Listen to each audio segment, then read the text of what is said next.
Hey, this is Mabel McDove, and you're watching my channel. This ghost story was brought to me by Cowdust51, and it's about a Seaford Long Island ghost. More like a poltergeist activity going on in 1958. This experience lasted 5 weeks to the Herman family, which consists of mom and dad, a boy and a girl, about a year difference, and their cousin who visited often while the occurrences were happening. So the only thing about the story is there's not any background to the ghost. There's just, they had these experiences, they lasted a few weeks, and it disappeared completely. And nobody knows where the ghost came from, who the ghost is, why did it just all of a sudden disappear. But we're going to talk about what it did to this poor family. And the ghost, poltergeist, whatever, was opening bottles in the house, and it was spilling the contents everywhere. Like the shampoo bottles would open and, squeeze out the shampoo, or the family was Catholic, and they had holy water glasses. I'm not really sure what those are. I'm not Catholic, and I don't know too many Catholic people do this, but maybe it was popular back in the 1950s. They had glasses of holy water, and they were capped, and they put them around the house to kind of keep, evil things at bay, and, religion purposes, of course. And they had no effect on the ghost. The ghost would break them, pop them, the caps would fly off, and they'd explode, or they'd just spill their contents, whatever. One incident that happened was in the morning.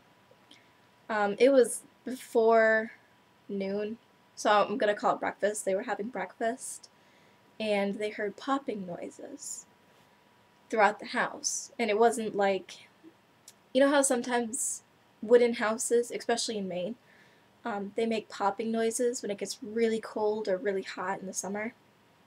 They make popping noises, and it's very common. I don't think the popping noises that they were hearing was heat changes, temperature changes.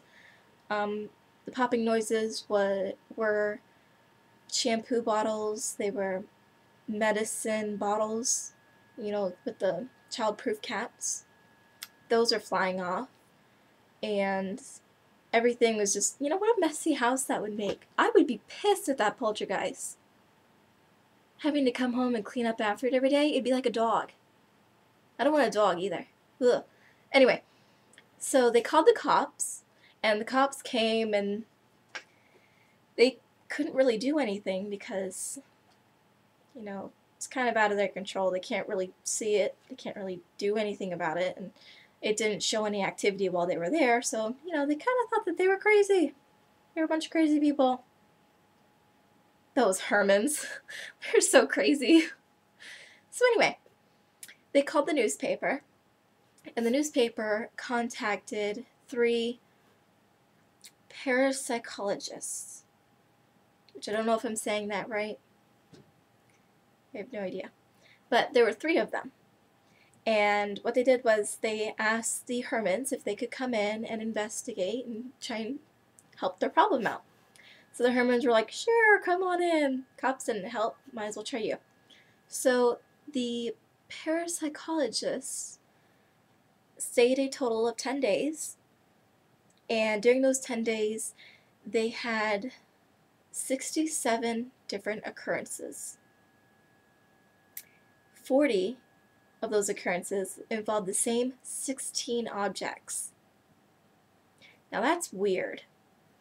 I think that's creepy weird. That is creepy weird. Yeah. 67 occurrences in 10 days.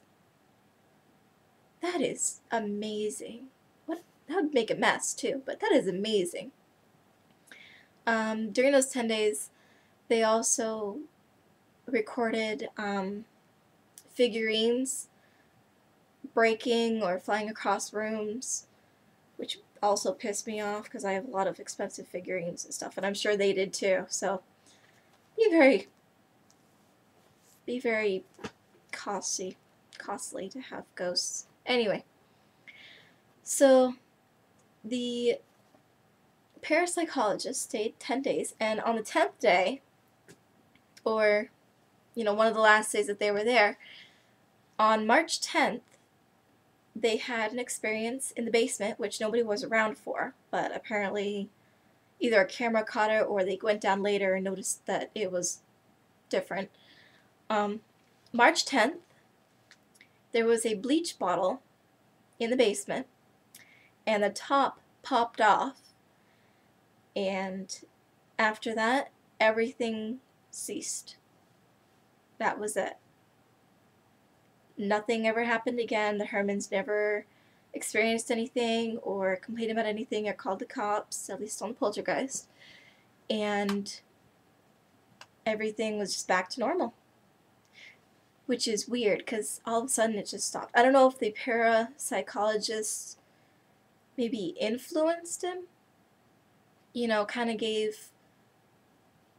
The thing about ghosts, I think, is that they're hanging around for a purpose.